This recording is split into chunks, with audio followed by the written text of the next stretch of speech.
হযরত হুযায়ফা রাদিয়াল্লাহু তাআলা আনহু বলেন, নবী করিম সাল্লাল্লাহু আলাইহি ওয়াসাল্লাম যখন কোনো কঠিন সমস্যার সম্মুখীন হইতেন তৎক্ষণাৎ তিনি নামাজে মনোনিবেশ করতেন। আবু দাউদ শরীফ।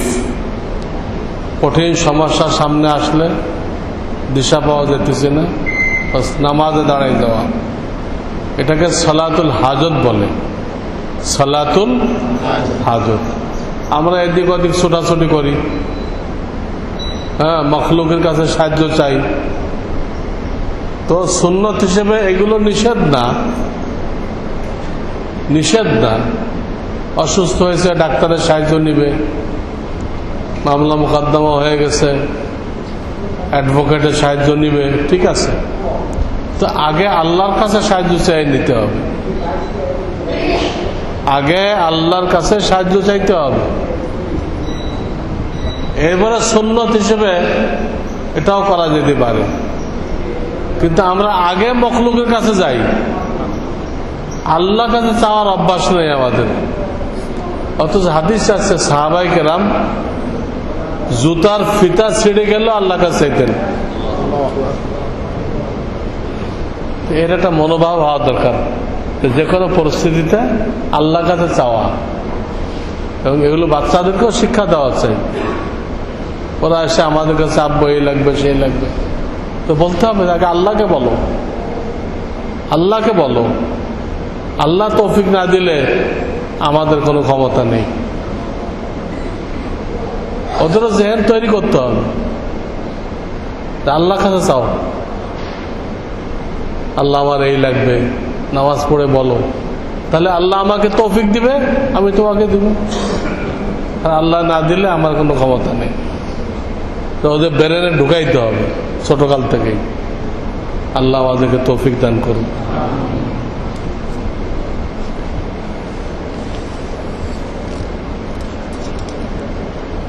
যে ব্যক্তি জানা এলেমের উপরে আমল করবে, আল্লাহ পাক তাকে অজানা এলেম দান করবেন। এটা কি হাদিসের কথা? সেরকমই আমার মনে পড়তেছে যে হাদিস এরকম আসছে, জানা এলেমের উপর আমল করলে আল্লাহ তার দিলের মধ্যে আরো অনেক এলেম খুলে দিবেন। অনেক কিছু সে বুঝতো না, কিন্তু তার বুঝিয়ে আসবে। ওয়ারাসাহুল্লাহু মা লাম ইয়ালাম, এই ধরনের শব্দ। ফরজ নামাজের পর যদি সুন্নত নামাজ থাকে, সেক্ষেত্রে মাসনুন দোয়া, বিশেষ করে 33 বার সুবহানাল্লাহ, 33 বার আলহামদুলিল্লাহ, 34 বার আল্লাহু আকবার কখন পড়বে?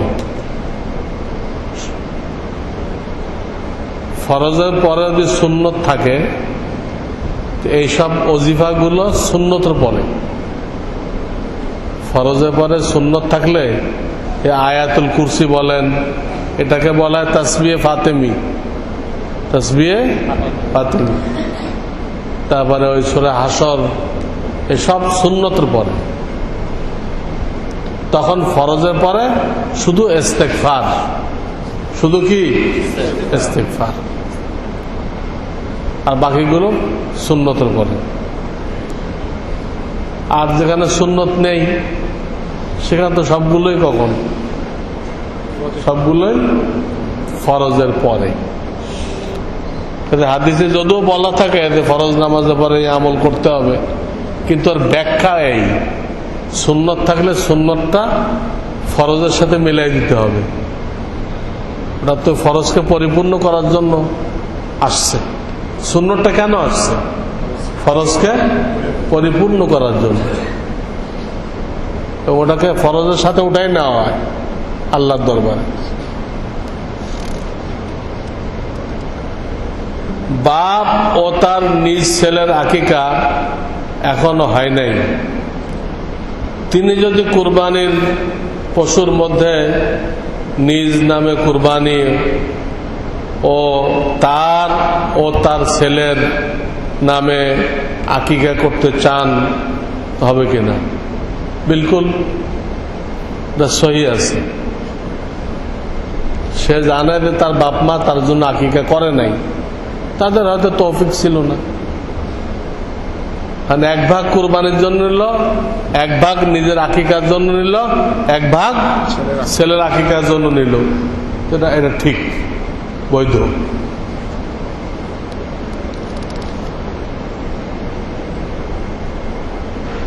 মেয়েদের স্কুল কলেজ মেডিকেলে পড়ানো জায়েজ আছে কিনা,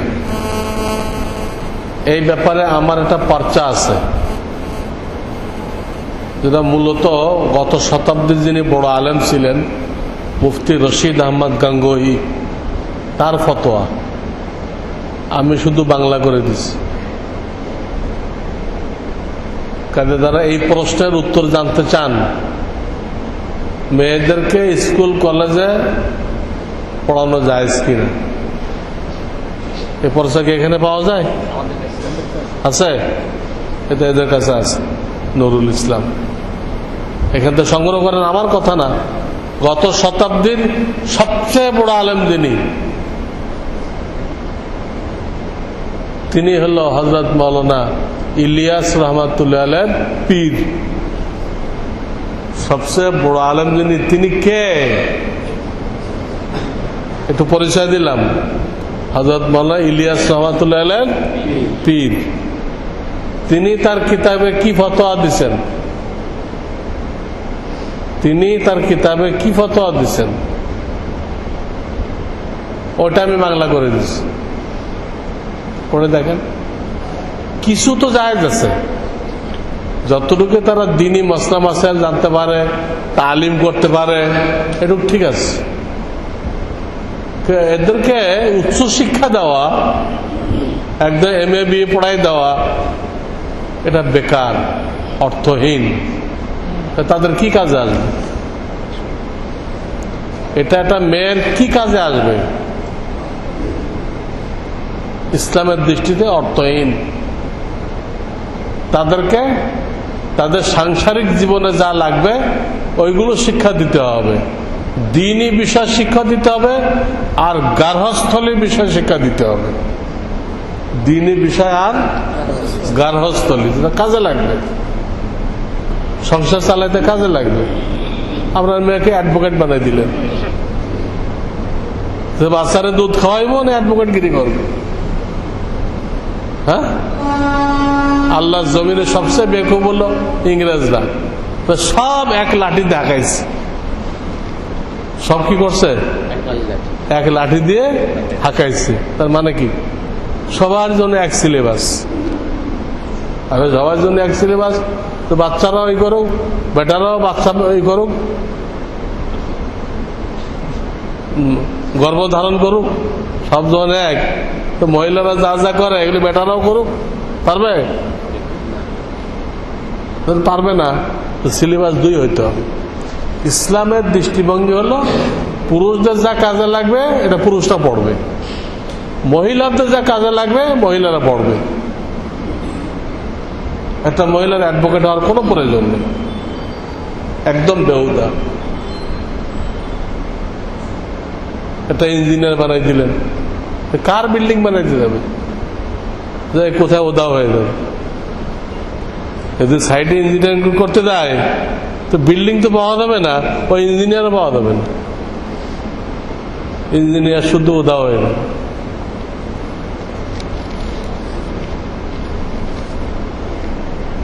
নিকট আত্মীয় বিষপানে আত্মহত্যা করেছে,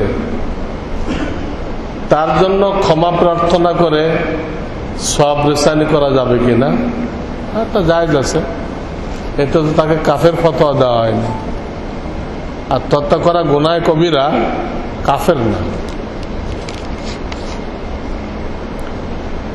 অনেক সময় নামাজে মশা কামড়ায়, এক হাত দ্বারা তা মারার কারণে গায়ে রক্ত লেগে যায়, এতে নামাজের কোনো ক্ষতি হবে কিনা? না, কারণ যে কোনো রক্ত নাপাক না, যে রক্ত প্রবাহিত হয় ওটা নাপাক। তো মশার পেটে এই পরিমাণ রক্ত ধরে না, যেটা কি হবে, প্রবাহিত হয়ে চলে যায়। ওর পাকস্থলী কতটুকু, এটা জামাতে লাগলে, কাপড়ে লাগলে জামা কাপড় নাপাক হবে না। মানে অল্প রক্ত যেটা প্রবাহিত হয় না, ওই রক্ত নাপাক না।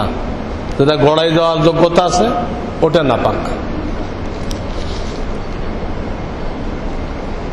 অর্থাৎ আপনি ওই ইঞ্জেকশনে নিলেন, সিরিঞ্জের মধ্যে নিলেন, নেয় না, অনেক রক্ত নেয় না, ওটা তো গড়াই যাবে। ওই পরিমাণ নিলে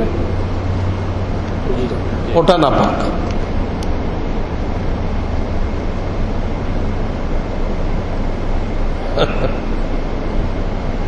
এক লোক লিখছে, আপনাকে আমার খুব ভালো লাগে। ভালো কথা, জাযাকাল্লাহু খায়রান। তাই এলাকার জামে মসজিদ থাকলেও আমি এখানে জুমার নামাজ পড়ি, এতে কোনো সমস্যা আছে কিনা? আমি যে বিষয়গুলো শিক্ষা দেই, এইটা যদি আপনার এলাকার ইমাম সাহেবও দেয়, তাহলে আপনার সেখানে পড়া উচিত। আর যদি এইসব দিনী কথা, হালাল হারাম, জায়েজ না জায়েজ শিক্ষা না দেয়, খালি মিলাদ পড়ায়, তাহলে আপনার এখানে আসাই উচিত। কত কি ইমাম আছে না, এদের বিদ্যার দৌড় কোন পর্যন্ত? মিলাদ পর্যন্ত। যে কোনো সমস্যা নিয়ে দেবেন, এটা মিলাদ দেন, যা নিয়ে দেবেন মিলাদ, 50টা টাকা পাইবে। আরে মিলাদের সাথে ইসলামের কি সম্পর্ক? কোন সম্পর্ক আছে? মিলাদ নামে কোন ইবাদত কি শরীয়তে আছে? আছে দুরুদ। তো সেটা তো যারটা সে পড়তে হবে, যারটা সে পড়তে হবে। এটা তালগোল পাকায় সবাই মিলে পড়তে হবে। এরা মিলাদ তো আল্লাহ রসুল কোনোদিন পড়েন নাই, আবু বকর সিদ্দিক কোনোদিন পড়েন নাই রাদিয়াল্লাহু তাআলা আনহু। এগুলো পরের লোকেরা 600 বছর পরে এক বাদশা আবিষ্কার করছে। কিছু লোক কওমি মাদ্রাসাকে জঙ্গিবাদের কারখানা বলে, অথচ তাদের কাছে কোনো প্রমাণ নেই।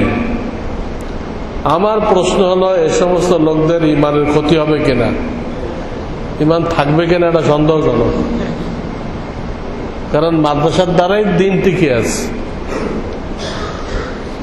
আর এখানে জঙ্গিবাদের কারখানা, এটা কাফেরদের স্লোগান। কাদের? তাদের সাথে সুর মিলায় কোন মুসলমান যদি কথা বলে, কাফেরদের সাথে সুর মিলায় কোন মুসলমান যদি কথা বলে, তো তার ইমান থাকবে? মাদ্রাসার উপর আপত্তি মানে তো কোরআন হাদিসের উপর আপত্তি। মাদ্রাসা আর কি করা হয়? কোরআন হাদিস শিক্ষা দেওয়া হয়। এটা আপত্তি মানে সে কোরআন হাদিসের শিক্ষা চায় না। যে চায় না, তার ইমান কোথায় থাকবে? তো ইমানই থাকবে না।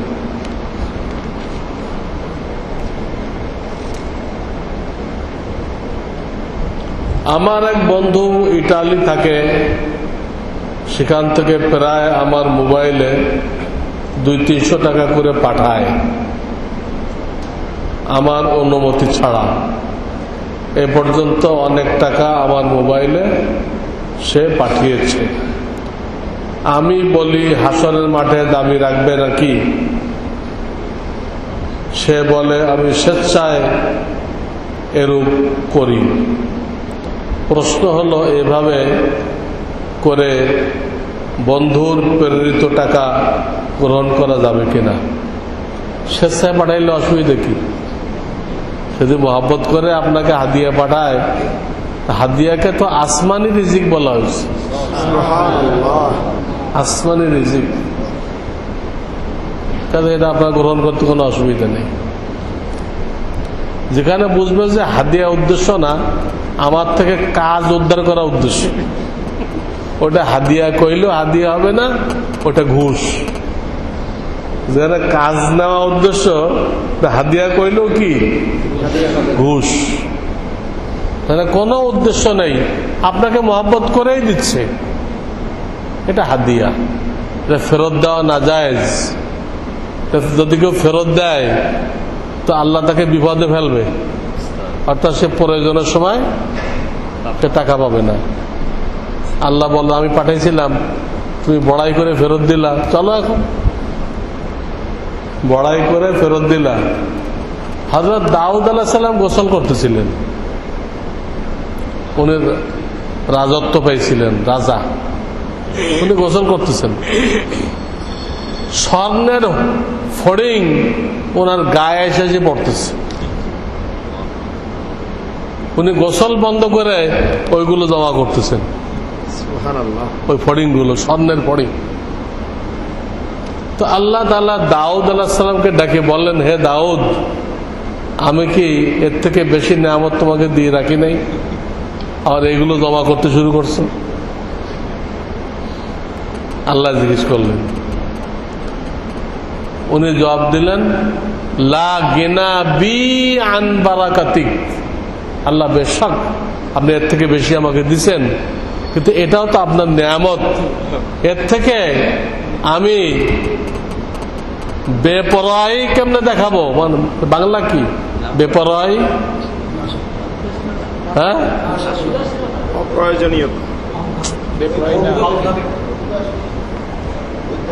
মানে আমার দরকার নেই,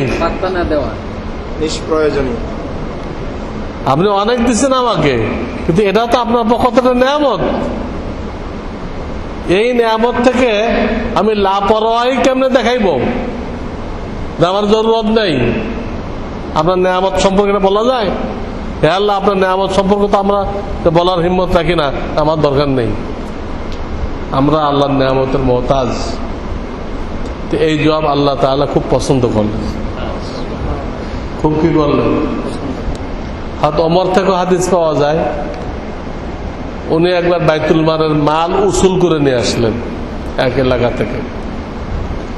তো নবীজি সাল্লাল্লাহু আলাইহি সাল্লাম বাইতুল মালের সিস্টেম মতো ওনাকে ভাতা দিলেন, ওমরে ফারুককে। তো ওমরে ফারুক এটা নিতে চাইলেন না, বললেন, ইয়া রাসূলুল্লাহ, আমি এটা আল্লাহর রাস্তায় করছি, আমার এই ভাতার কি নেই, প্রয়োজন নেই, আল্লাহ আমাকে দিয়ে রাখছেন। তো নবীজি ওমরে ফারুকের এই জবাব পছন্দ করলেন না, বলেন তুমি ঠিক বলো নাই, শরীয়তের দৃষ্টিভঙ্গি এটা না, যতই দিয়ে রাখুক, এখন তুমি চাওয়া ছাড়া পাইছো, তুমি চাও নাই আমার কাছে, চাওয়া ছাড়া পাইছো, কারণ আল্লাহর পক্ষ থেকে আল্লাহ পাঠাই দিচ্ছে, তো তুমি এটা গ্রহণ করো, গ্রহণ করে দিনের কাজে ব্যয় করো। মাল নিয়ে ব্যাংকে জমা করলেন তো আপনি কারুন, মাল পাইতে হবে, আল্লাহর দিন কায়েম করার জন্য ব্যয় করতে হবে, তাহলে মাল মুবারক, মাল মুবারক, বহুত বড় নিয়ামত, বহুত বড় নিয়ামত। মাল পেয়ে যদি দিনের কাজে ব্যয় করা যায়, একটা মসজিদ বানাই দিলেন, মাদ্রাসা বানাই দিলেন, মক্তব কায়েম করলেন, মাল তো জমা করার জন্য না, দিন কায়েম করার জন্য, আত্মীয় স্বজনের খোঁজ খবর নেওয়ার জন্য। আজকে বর্ডার এলাকায় তবলিগ জামাত যাইতে পারে না কেন? মসজিদ নেই, কোথাও মসজিদ আছে বাথরুম নেই, তো তবলিগের লোকেরা কোথায় থাকবে বাথরুম ছাড়া? না মাদ্রাসা আছে না তবলিগ জামাত যাইতে পারে, যে কারণে খালি ময়দানে এনজিওরা খুব খাতির জমায় কি বানাইতেছে, মুসলমানদেরকে খ্রিস্টান বানাইতেছে, খ্রিস্টান বানাইতেছে। মাদ্রাসা তো নেই, অন্তত যদি মসজিদ থাকতো বা মসজিদের সাথে বাথরুম থাকতো তো তবলিগ জামাত তো যাইতে পারতো, গেলে এরা কিছু বুঝাইতে পারতো, কোনো বোঝানেওয়ালা নেই। এই সমস্ত বর্ডার এলাকা, রংপুর থেকে আরম্ভ করেন, হ্যাঁ, রংপুর, কুড়িগ্রাম, নীলফামারী, লালমনিরহাট, পঞ্চগড়, বীরগঞ্জ, ঠাকুরগাঁও, পুরা এলাকায় অবস্থা, খ্রিস্টান হয়ে যেতেছে। খ্রিস্টানদের টার্গেট 2025 থেকে 30-এর মধ্যে এই দেশটাকে পূর্ব তিমুরের মতো খ্রিস্টান রাজ্য বানাবে। তারা একটা জিনিস কায়েম করে রাখছে দুনিয়াতে, ইহুদি খ্রিস্টানদের সম্মিলিত ধর্ম। ইহুদি খ্রিস্টানদের সম্মিলিত ধর্ম হলো গণতন্ত্র। স্বাভাবিক মনে করা যাবে না, তাদের ধর্ম এটা। গণতন্ত্রের সাইড এফেক্ট হলো সমাজতন্ত্র। গণতন্ত্রের সাইড এফেক্ট কি? সমাজতন্ত্র, কমিউনিজম।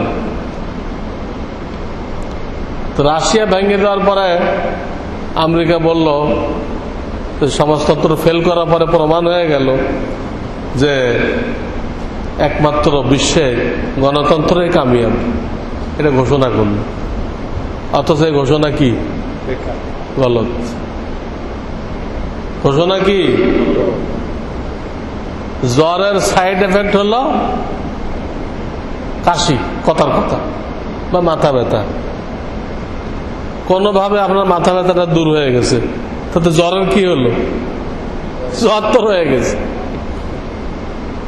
জ্বরের সাইড এফেক্ট হলো কাশি, মাথা ব্যথা, শরীর চাবানো, মুখে রুচি না থাকা, ইত্যাদি ইত্যাদি।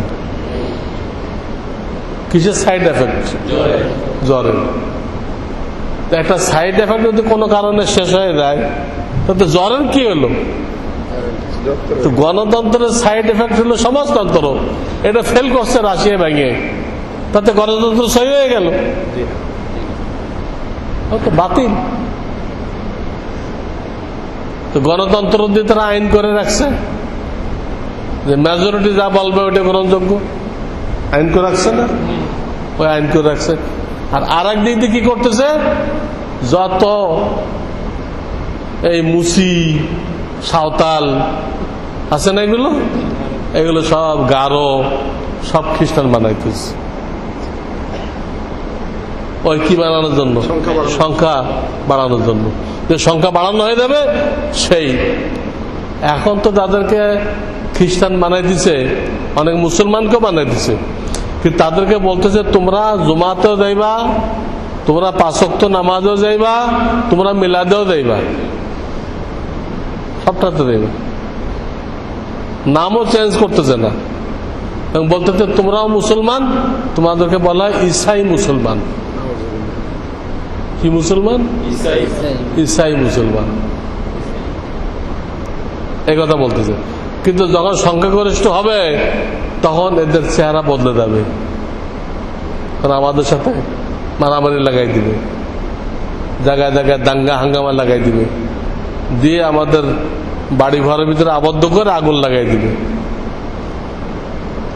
আমাদের ঘরে তালা দিয়ে আমাদের শুদ্ধ কি করবে? এরা আগুন লাগাইবে। যার নজির ইতিহাস নাইজেরিয়ার খবর নেন। নাইজেরিয়ায় 8-10% খ্রিস্টান ছিল, এখন তারা 30% খ্রিস্টান।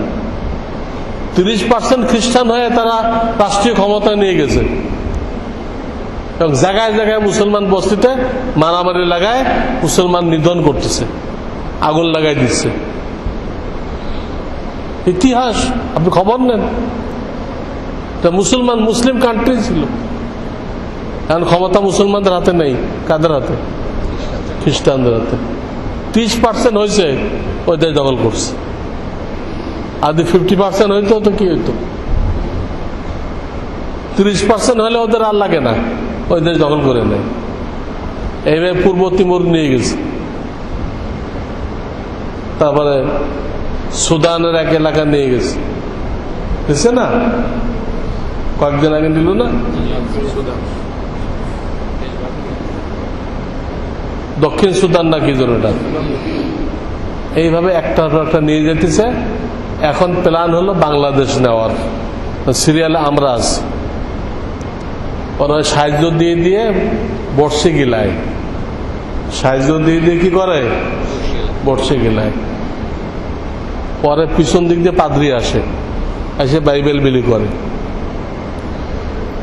বিলি করে, আর বলে খ্রিস্টান হয়ে যাও, সব ঋণ মাপ। তোমার পাপও মাপ, ঋণও মাপ, পাপও মাপ। কোরআনের বিভিন্ন আয়াতের অপব্যাখ্যা করে। কোরআন খুলে দেখাই, দেখো তোমাদের নবী সম্পর্কে আল্লাহ বলে দিছে উনি কারোর জন্য 70 বার শাফাত করলেও আল্লাহ গ্রহণ করবেন না। আর আমাদের ঈসা আলাইহিস সালাম খালি ঈমান আনো, উনি ক্রুশবিদ্ধ হয়ে মারা গেছে, তো সব পাপ মাপ হয়ে গেল। আর উনি 70 বার সুপারিশ করলে তাও কবুল হবে না। এই কোরআন খুলে দেখাই দিচ্ছে, কোরআনে আছেও এটা। কিন্তু এটা মুনাফিকদের সর্দার তার ব্যাপারে, একটা ব্যক্তির ব্যাপারে। মুনাফিকদের, আমরা যারা ইমানদার আমাদের ব্যাপারে তার সুপারিশ কবুল হবে না, এটা নেই কিন্তু কোথাও। যে কোনো মুনাফিকের ব্যাপারও না, মুনাফিকদের সর্দার তার ব্যাপারে আয়াত আছে, কিন্তু আম পাবলিক এগুলো বুঝে, তারা ওই মাঝখান দিয়ে ওটুক তর্জমা করে দেখাই দেয়। দেখছেন আল্লাহ কাছে 70 বার আপনি মাপ চাইলেও মাপ হবে না। তোমাদের নবীর কি দাম আছে? খ্রিস্টান হয়ে যায়। এই ধরনের বিভিন্ন আয়াতকে বিকৃত করে তারা খ্রিস্টান বানাই ফেলতেছে। এই জন্য তবলিগ জামাত খুব বেশি বেশি যাওয়া দরকার, এবং যাদের টাকা পয়সা আছে ওই এলাকায় মসজিদ বানাই দেওয়া দরকার, এবং যাদের সুদি টাকা জমা হয়ে গেছে, না নেওয়া গ্রহণ করা জায়েজ নেই, ওই সুদের টাকা দিয়ে তারা ওইখানে বাথরুম বানাই দিক। যেসব মসজিদে বাথরুম নেই, বাথরুম বানাই দিক, শরিয়াতে জায়েজ। তাহলে তাবলীগ জামাত কাজ করতে পারে। এইভাবে মেহনত না করলে অদূর ভবিষ্যতে এই দেশ মুসলমানদের হাত ছাড়া হয়ে যাবে। এটা দুনিয়াদাররা বুঝবে না, আমরা কোরআন হাদিস দিয়ে বুঝতেছি।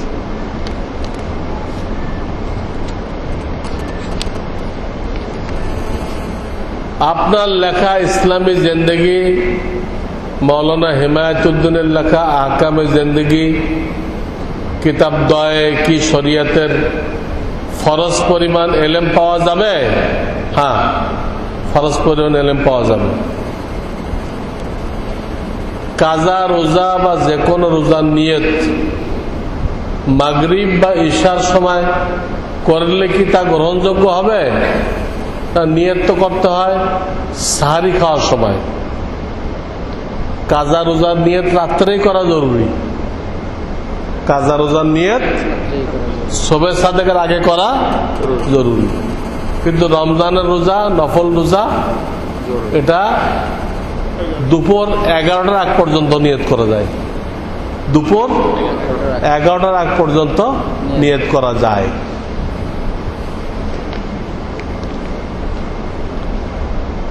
আমার প্রতিদিনকার কিছু আমল, যেমন ইস্তেগফার পাঠ করা, কালেমার জিকির করা ইত্যাদি, আল্লাহ তাআলা সন্তুষ্টির জন্য করে সাথে সাথে যদি জীবিত মৃত্যু ব্যক্তিকে সওয়াব নিশানি করে দেই, তবে কোনো সমস্যা আছে কিনা?